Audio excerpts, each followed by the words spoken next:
Welcome to On the Way to School, your 6-minute daily boost for educators and administrators. I'm Christopher S. Dennis, and today, let's elevate our journey together. Good morning, and welcome to On the Way to School. Happy Wednesday. Here we are, back in the mix of all the things.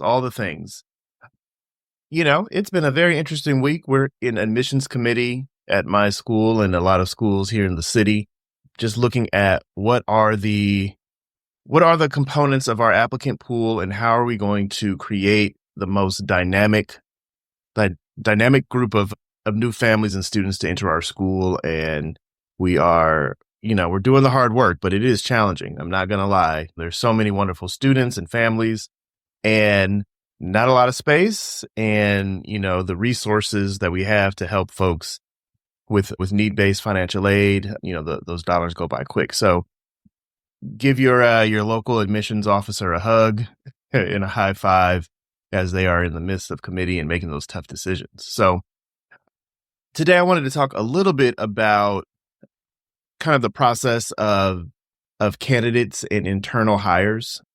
We had some openings that were really exciting opportunities for the school, and we had some movement, and we had a really impressive slate of internal candidates. And, one of the things that we have adopted as a practice is to make sure that we can sit down and acknowledge the amazing contributions that our internal candidates make.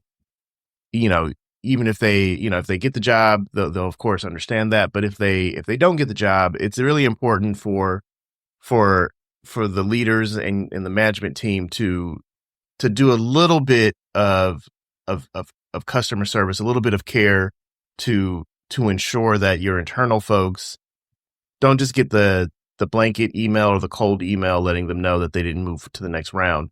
There is a level of labor and a level of just overall just kind of, it's stressful. It's stressful being an internal candidate. So, they've probably shared with their colleagues. They've done a lot of work to prepare, and you want to be able to help them kind of come out of that energy with some good advice, some good tips.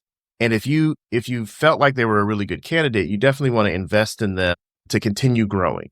That opportunity may not have went in their favor, but you should definitely think about what kind of specific PD can I offer, suggest, or what spaces can I invite them into to make sure that they continue to grow so that the next time an opportunity comes, they're still as sharp as they were in this round, or they will have even more to share, because the best candidates you have internally are the ones that you invest in.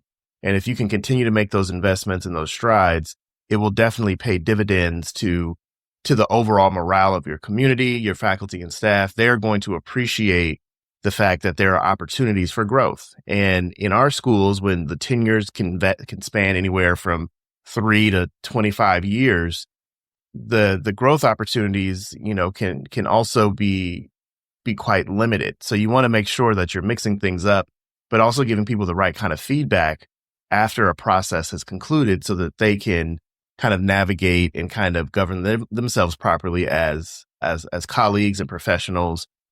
And you're going to learn a lot by that follow-up meeting as well. You're going to kind of hear how your process went as a hiring team. You're going to kind of get some feedback on the candidate experience, and maybe even some more feedback on what it feels like to be an internal person along the way. So I think those are some things that every leader should be thinking about. If you've got an internal candidate and it doesn't go their way, the way you let them know is very important, because you still want them to be productive and a contributor in the role that they already have. But you also want to make sure that they know that you think a lot of them, you support them, you're advocating for them, you're in their corner as a professional. And, you want to have a deep roster of people who can take up the mantle at any moment. Now, with that, if you did have a candidate that was internal that you feel like probably needs some feedback so that they actually can improve because there were some things or some areas where they fell short, you also have that opportunity to do the same thing in that same meeting. And how you do that is also important. If there's something where they fell short, it's even more critical to know, what are you offering? What are you contributing to them to improve on that as they move forward? And if they just need more time, or if they kind of a shot for the moon, and that was kind of bigger than, their skill set. It's okay to let them know. People love feedback. Sometimes we think we're giving it, but we do not always give it. So just some things to keep in mind, because I know that process is heating up right now. And it's okay to be transparent about where folks are in the process and just get them the news as fast as you can. So hopefully that's something that is helpful today. Like I said, enjoy your admissions process. You're going to be having some amazing families that come into your schools. So please feel excited about the opportunity for the folks that do get in. I know it's heartbreaking for the folks that don't, but good families find good schools all the time. So their opportunity is out there. So rest assured. But have a great morning on the way to school. Take care. Thanks for joining me on the way to school. Stay inspired, stay motivated, and keep making a difference. I'm Christopher S. Dennis. See you tomorrow.